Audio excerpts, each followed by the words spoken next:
Hello dear students, welcome back to our channel. तो शुरू करते हैं आज की वीडियो, जिसमें आज हम डिस्कस करने वाले हैं, स्टार्ट करने वाले हैं थर्ड चैप्टर 10th क्लास का, जो हमारे पास है pair of linear equation in two variables. तो आइए शुरू करते हैं वीडियो। आज का हमारा सबसे पहला टॉपिक है, सबसे पहले इसी के बारे में सीखते हैं कि हमारे पास लीनियर इक्वेशंस होती क्या है। तो देखो, जैसे मैं ये लिखती हूँ x प्लस 5 इक्वल्स टू 0। ये मेरे पास एक लीनियर इक्वेशन है, लेकिन यहाँ पे इसकी डिग्री 1 है तो ये 1 है, लेकिन यहाँ पे मैं एग्जांपल जो दे रही हूँ उसमें सिर्फ एक वेरिएबल है x। वेरिएबल हम जानते हैं जो भी अल्फाबेट्स होते हैं x y z, या फिर बोले p q r, कुछ भी ले सकते हैं हम, कोई भी वेरिएबल जिसकी वैल्यू चेंज होती रहती है वो हमारे पास है वेरिएबल। ठीक है, तो ये हमारे पास यहाँ पे सिर्फ एक ही वेरिएबल है यहाँ पे x, तो यहाँ पे मैं एग्जांपल दे रही हूँ एक वेरिएबल के लिए। ठीक है, तो ये मेरे पास है एक लीनियर इक्वेशन, इसकी डिग्री, इसकी पावर 1 है ना, x की वेरिएबल की पावर 1 होती है, तो क्या होता है, लीनियर इक्वेशन होती है। तो यहाँ पे x प्लस 5 है, तो ये मेरे पास है linear equation in one variable. अब इसी में अगर मैं ऐसे लिख लूँ x प्लस 5 इक्वल्स टू 0, तो ये मेरे पास होगी linear equation in two variable. यहाँ पे वेरिएबल देखो x है और y, तो यहाँ पे मेरे पास वेरिएबल है 2, तो ये क्या होगी, linear equation in two variables. ठीक है, लीनियर इक्वेशन हम जानते हैं जिसकी पावर, वेरिएबल की पावर अगर 1 होती है तो वो हमारे पास लीनियर इक्वेशन होती है। ठीक है, और जितने वेरिएबल होते हैं उतने वेरिएबल में वो इक्वेशन होती है। तो यहाँ पे देखो, जो मैंने x प्लस 5 लिखा है, यहाँ पे सिर्फ एक वेरिएबल है, तो यहाँ पे ये 1 वेरिएबल में है, और यहाँ पे 5 भी मैंने कंसीडर कर दिया है। एक x हो गया, एक y हो गया, तो यहाँ पे मेरे पास कितने वेरिएबल हो गए हैं, इसमें 2 वेरिएबल्स हो गए हैं। अब इसमें पेयर बोला है, तो देखो, एक तो मेरे पास ये है, एक में लिख लो x plus Y plus 7 equals to 0, और ये तो मेरे पास है x plus Y plus 5 equals to 0। ठीक है, तो ये मेरे पास जब दोनों इक्वेशन इकट्ठी चलती हैं तो ये मेरे पास क्या हो जाता है, pair of linear equation in two variables. ये पेयर बन गया है एक दोनों इक्वेशन के लिए, और यहाँ पे वेरिएबल्स कितने हैं, x और y, दो वेरिएबल हैं, और इनकी पावर दोनों की 1 है, तो ये मेरे पास क्या हो जाता है, linear equation in two variables, pair of linear equation in two variables. इनके बारे में इस चैप्टर में हम डिस्कस करेंगे कि इनको रिप्रेजेंट कैसे कर रहे हैं, या फिर कोई भी स्टेटमेंट हमें गिवन है तो उसकी हेल्प से हम ये इक्वेशन कैसे बनाएंगे, इनका सॉल्यूशन कैसे फाइंड आउट करेंगे, ग्राफ में इनको कैसे रिप्रेजेंट करेंगे। इस चैप्टर में हम ये सब चीजें वन बाय वन सीखने वाले हैं। ठीक है, तो सबसे पहले हम इनको रिप्रेजेंट कैसे करेंगे, तो ये हमारे पास ग्राफिकल मेथड होता है कि ग्राफ में हम इन इक्वेशंस को कैसे रिप्रेजेंट करते हैं। तो हमारे पास ये दो इक्वेशन है, देखो, एक तो ये वाली है और ये वाली है। यहाँ पे वेरिएबल x है, y है, मीन्स टू वेरिएबल में है और इनकी पावर दोनों की 1 है, तो ये लीनियर इक्वेशन है, और टू वेरिएबल में सेम ऐसा यहाँ पे हो रहा है। यहाँ पे x और y दो वेरिएबल्स है हमारे पास, और x और y दोनों की पावर हमारे पास कितनी है, 1 है, तो ये लीनियर इक्वेशन है, पेयर ऑफ लीनियर इक्वेशन है टू वेरिएबल्स में। ठीक है, और इन्हें क्या करना है, हमें ग्राफ में रिप्रेजेंट करना है कि इक्वेशन को हम रिप्रेजेंट कैसे करेंगे। तो ये मेरे पास है, जैसे x plus 2y equals to 4 को हम इस तरफ लेकर गए हैं, और दूसरी है हमारे पास 2x plus 4y equals to 12। अब इनको कैसे सोल्व करेंगे, तो इनको सबसे पहले सोल्व करने के लिए हम इनकी टेबल्स बनाएंगे।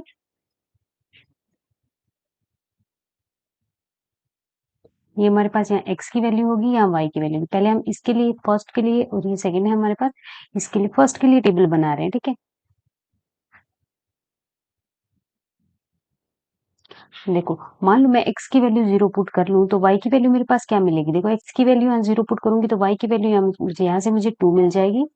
ऐसे ही अगर मैं y को 0 पुट कर लूंगी तो x की वैल्यू मुझे 4 मिल जाएगी। ठीक है, या y की वैल्यू, इसकी जगह ये 0 हो गया तो x की 4 ही बच जाएगी ना।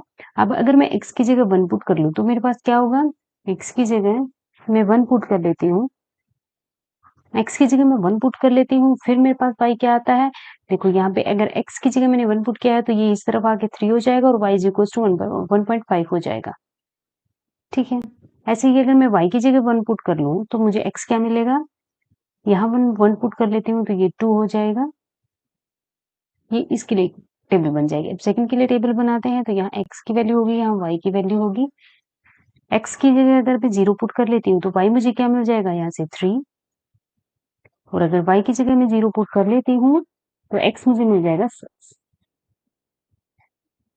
ठीक है, अब क्या करते हैं, इनको रिप्रेजेंट करने की कोशिश करते हैं कि हम कैसे रिप्रेजेंट करेंगे।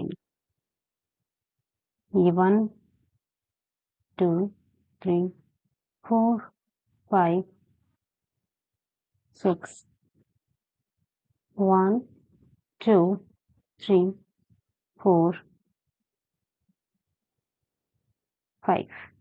ठीक है, अब देखो सबसे पहले इस वाली को रिप्रेजेंट करते हैं, तो x की वैल्यू 0 है और y 2 है। x की वैल्यू तो 0 है और y की वैल्यू 2 है, 1 और 2, मतलब ये वाला पॉइंट होगा। ठीक है, अब दूसरा x की वैल्यू 4 है और y की 0, x की 4, 1 2 3 और 4, y की 0। ठीक है, ये वाला पॉइंट होगा। अब इसके लिए हमें ज्यादा जरूरत नहीं है और पॉइंट की, हम चाहे तो इनको भी रिप्रेजेंट कर सकते हैं। जैसे x की वैल्यू 1 है तो y 1.5 होगा, x की वैल्यू 1 है तो y हमारे पास 1.5 होगा, तो यहाँ कहीं होगा। ठीक है, यहाँ। और अगर x2 है तो y 1 है, x2 है तो y 1 है, यहाँ होगा। ठीक है, अब यहाँ स्ट्रेट लाइन ड्रॉ कर लेंगे। ठीक है, ये हमारे पास फर्स्ट इक्वेशन के लिए। अब सेकंड के लिए ड्रॉ करेंगे तो x0 y3 है, x0 है और y3 है, तो यहाँ होगा। और x6 है, 1 2 3 4 5 6, x6 है और y0 है। ओके, तो हम इनको ऐसे रिप्रेजेंट करेंगे। ये इनकी रिप्रेजेंटेशन होती है। क्या होता है, हमारे पास दो इक्वेशन गिवन होती है, लीनियर इक्वेशन टू वेरिएबल्स में। उनके लिए हम अलग अलग टेबल्स बनाएंगे। ऐसे x की वैल्यू को रखेंगे तो y की हमें मिलती चली जाएगी, y की रखेंगे तो x की हमें मिलती चली जाएगी।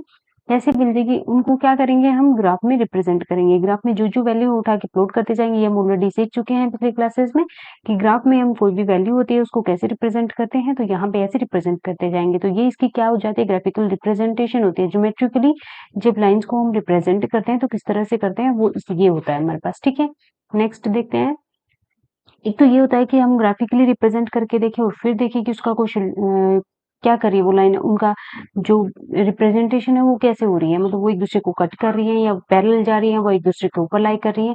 एक तो क्या करें, पूरा क्वेश्चन सोल्व करें हम और उसके बाद उसकी जो रिप्रेजेंटेशन है, ग्राफिकल रिप्रेजेंटेशन, वो देखें। या फिर एक और मेथड होता है हमारे पास, जिससे हम डायरेक्टली जो इक्वेशन होती है उनसे ही बता पाते हैं कि वो इंटरसेक्ट करती हैं या नहीं करती हैं, या कोइंसिडेंट कर रही है या पैरेलल है एक दूसरे के। इसमें हमारे पास देखो, जैसे ये इक्वेशन है a1x, ये क्या होता है, जनरल रिप्रेजेंटेशन होता है जो लीनियर इक्वेशन होती है टू वेरिएबल में, उसके लिए।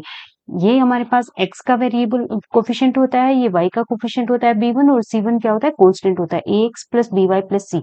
ये हमारे पास जनरल रिप्रेजेंटेशन होती है linear equation in two variable के लिए। ठीक है, तो ऐसे एक तो ये वाली इक्वेशन ली है और एक ली है a2x plus b2y plus C2 equal to 0। ये हमने दूसरी इक्वेशन ली है। ठीक है, तो अब इसके कोफिशिएंट को हम देखेंगे, जो x का कोफिशिएंट है, जो y का कोफिशिएंट है और जो कांस्टेंट टर्म हमारे पास है, उनको हम देखेंगे। अगर हमारे पास x का कोफिशिएंट उठाएं a1 अपॉन a2, ये इक्वल ना आए b1 अपॉन b2 के, तो यहीं से हम बता देंगे कि ये लाइन आपस में क्या करेंगी, इंटरसेक्ट करेंगी। इसके लिए हमें पूरा मतलब सोल्व करके टेबल बना के ग्राफ में रिप्रेजेंट करने की जरूरत नहीं है। हमारे पास लीनियर इक्वेशन होती है, उनको हम ऐसे देख के उनके कोफिशिएंट से हम बता पाते हैं कि वो इंटरसेक्ट करेंगे या क्या करेंगे। ठीक है, तो यहाँ से अगर जो x का कोफिशिएंट है वो दोनों y के कोफिशिएंट के इक्वल शुरू में ही ना आए, तो वो हमारे पास इंटरसेक्ट करती हैं। और अगर ये इक्वल आ जाए, a1 upon a2 equals to b1 upon b2 equals to C1 upon C2 हो जाए। C कांस्टेंट है, ये y के कोफिशिएंट्स हैं और ये x के कोफिशिएंट है दोनों इक्वेशन में। अगर ये इक्वल आ जाते हैं तो ये लाइंस क्या होती है, कोइंसिडेंट होती हैं आपस में। ठीक है, वो एक दूसरे के ऊपर लाई करती हैं। ठीक है, और अगर ये फर्स्ट वाले तो हमारे पास इक्वल आ जाए, b1 b2 x और y के कोफिशिएंट्स तो इक्वल आ जाए, लेकिन जो कांस्टेंट टर्म है उनके रेशियो के इक्वल ना आए, तो ये ऐसी लाइंस हमारे पास क्या होती हैं, पैरेलल्स होती हैं। ठीक है, ये तीन कंडीशन होती हैं हमारे पास। a1 अपॉन a2 ये वाले not equals to b1 upon b2 होगा, तो क्या होगा, वो लाइन इंटरसेक्ट करेंगी। और अगर तीनों इक्वल आ जाते हैं, ये वाले और ये वाले भी आपस में, तो क्या हो जाती हैं, वो लाइंस कोइंसिडेंट हो जाती हैं। और अगर ये वाले तो दोनों इक्वल आ जाएं लेकिन ये इसके इक्वल ना आए, तो क्या होगा, तो लाइंस पैरेलल होती है। ठीक है, ये वही मेथड है। इसमें क्या करते हैं, पिछले में जो ग्राफिकल वाला हमने देखा है, ये वाला, इसमें हम क्या कर रहे थे, इसमें तो हम टेबल बना रहे थे पहले इक्वेशंस के लिए, उसके बाद उसको क्या करते ग्राफ में रिप्रेजेंट कर रहे थे।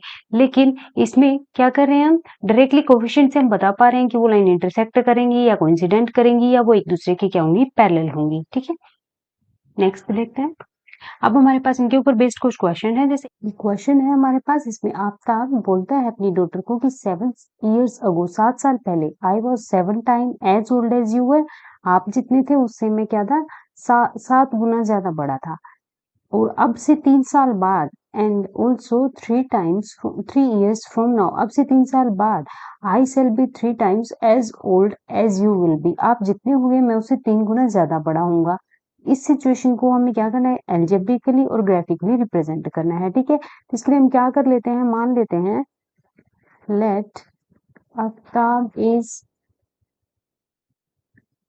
मान लेते हैं x years है, डॉटर्स, आफ्ताब की जो डॉटर है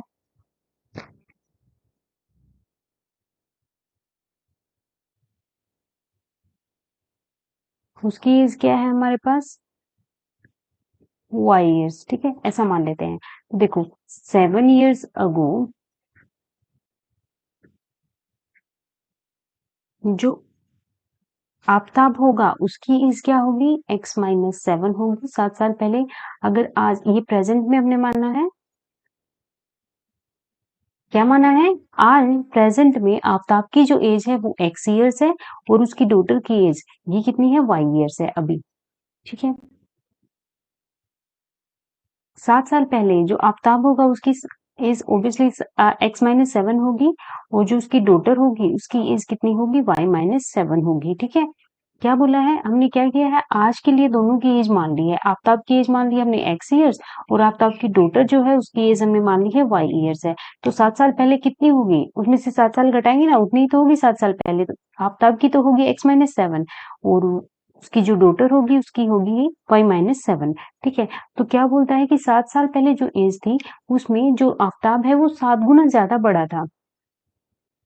जो x-7 इक्वल्स टू लिखते हैं y-7, पर ये इक्वल कब होगा, देखो ये आफ्ताब है ना, ये 7 गुना बड़ा था, तो अगर हम इसकी डॉटर की एज को भी 7 से मल्टीप्लाई कर देंगे तो ये दोनों की एज 7 साल पहले इक्वल हो जाएगी। हमें इक्वलिटी का साइन बीच में इक्वेशन में तभी लगाते हैं जब दोनों साइड इक्वल होती हैं, लेकिन ये इक्वल नहीं है। 7 साल पहले क्या बोला है कि आफ्ताब 7 गुना ज्यादा बड़ा था इससे, तो अब क्या करते हैं हम, डॉटर की जो एज निकली है ना 7 साल पहले, उसको भी 7 से मल्टीप्लाई कर देते हैं, तो अब दोनों की एज इक्वल होगी, क्योंकि तो ऑलरेडी ही 7 गुना बड़ा है, इसको भी हमने 7 से मल्टीप्लाई कर दिया है, तो ये दोनों इक्वल हो जाते हैं। यहाँ से इसको सोल्व कर लेते हैं, ये हो गया x-7, 7y-49। अब x-7y इक्वल्स टू -49 प्लस 7, तो ये हो गया है x-7y इक्वल्स टू, ये हो गया -42। ठीक है, ये हमारे पास फर्स्ट इक्वेशन आ गई है। क्या करते हैं, नेक्स्ट कंडीशन क्या गिवन है, 3 years फ्रॉम नाउ, अब से 3 साल बाद, तो जो आफ्ताब होगा उसकी एज तो होगी अब से 3 साल बाद x+3, और जो उसकी डॉटर है उसकी एज होगी y+3, यही तो होगी। अब प्रेजेंट में x और y है, तो 3 साल बाद कितनी होगी, x+3 और y+3। पर आफ्ताब क्या कहता है कि आज से 3 साल बाद भी मैं आपसे 3 गुना बड़ा हूंगा, मतलब ये वाली जो इक्वेशन है ये बड़ी होगी, ये 3 गुना ज्यादा बड़ी है, तो क्या करते हैं, इसको भी 3 से मल्टीप्लाई कर लेते हैं, तो ये इक्वल हो जाएंगी ना ऐसे। तो अब इसको सोल्व कर लेते हैं, ये हो जाएगा हमारे पास x+3 इक्वल्स टू 3y+9। इसको सोल्व करते हैं, x-3y इक्वल्स टू 9 में से 3 चला जाता है तो ये 6 हो जाता है। ठीक है, ये सेकंड इक्वेशन हमारे पास आ गई है। तो ये तो दोनों इक्वेशन के लिए एल्जेब्रिक रिप्रेजेंटेशन है। जो फर्स्ट कंडीशन से हमारे पास आई है ये वाली इक्वेशन है, वो सेकंड से आई है ये वाली इक्वेशन है। ठीक है, ये हमारे पास दोनों इक्वेशंस आ गई हैं। जो अलजेब्रिक रिप्रेजेंटेशन है वही है इन इक्वेशंस के लिए, जो पहली कंडीशन थी उससे हमें ये वाली इक्वेशन मिली है, और जो दूसरी कंडीशन थी वो उससे हमें ये वाली कंडीशन मिली है। ठीक है, ये दो इक्वेशन हमें मिल गई हैं, टू वेरिएबल्स में लीनियर इक्वेशन मिली है, इसको सोल्व करना है। अब ग्राफिकली कैसे रिप्रेजेंट करेंगे, वही ग्राफ की हेल्प से इनके लिए इसकी टेबल बनाएंगे। टेबल बना लेते हैं, एक्स वाई, x की वैल्यू 0 पुट करेंगे तो y की वैल्यू 6 आ जाएगी, और y की वैल्यू 0 पुट करेंगे तो ये -42 आ जाएगा, और y की वैल्यू अगर 1 पुट करेंगे तो ये x हमारे पास -35 आ जाएगा। ये फर्स्ट के लिए टेबल बन गई है। अब सेकंड के लिए बना लेते हैं, x y, इसके लिए अगर x 0 पुट करेंगे तो y हमें -2 मिल जाएगा, y 0 पुट करेंगे तो x हमें 6 मिल जाएगा। ठीक है, अब देखते हैं।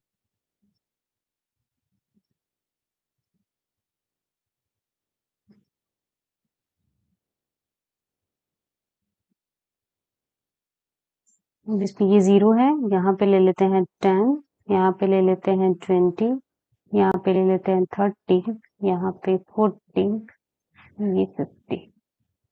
ऐसे इस तरफ ले लेते हैं -10, -20, -30, -40 और -50। ठीक है, ऐसे यहाँ पे 1 2 3 4 5 और यहाँ पे 6। ऐसे यहाँ पे -1 -2 -3 -4। ठीक है, आप इनको रिप्रेजेंट, ये जो x की वैल्यूज है हमने 10 20 30 40 ऐसे लिया है क्योंकि यहाँ पे हमारे पास जो टेबल में वैल्यू हमें मिली है वो -42 और -35 मिली है, जो काफी बड़ी है। अगर 1 2 3 लिखेंगे तो ये ग्राफ हमारा बहुत बड़ा चला जाएगा, इसलिए हमने जो ये पॉइंट लिए हैं ये 10 20 10 10 के इंटरवल पे लिए हैं। ठीक है, तो अब इनको रिप्रेजेंट करते हैं। पहले इसको करते हैं, तो x 0 है वहां y की वैल्यू 6 है, जहाँ x 0 है वहां y की वैल्यू 6 है, तो हमें ये वाला पॉइंट मिला है। ठीक है, नेक्स्ट जब x -42 है तो y 0 है, x -42 तो कहाँ होगा, यहाँ कहीं होगा। ठीक है, यहाँ पे। और x -35 है तो y 1 है, x -35 तो ये इनके बीच में होगा और y की वैल्यूज पे 1 है यहाँ पे। ठीक है, अब इनको क्या करते हैं, मिला लेते हैं।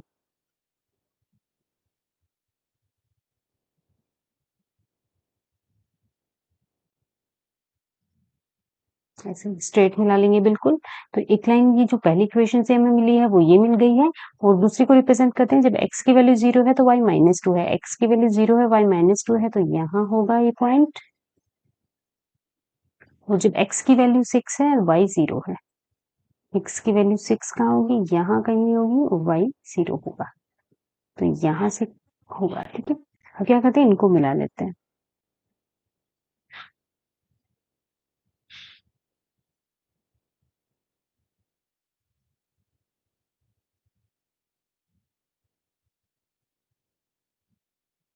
ये ऐसे लाइन बन जाएगी। ठीक है, तो ये इसका क्या होगा, ग्राफिकल रिप्रेजेंटेशन होगा। जो एल्जेब्रिक रिप्रेजेंटेशन होगा वो इस तरह से होगा।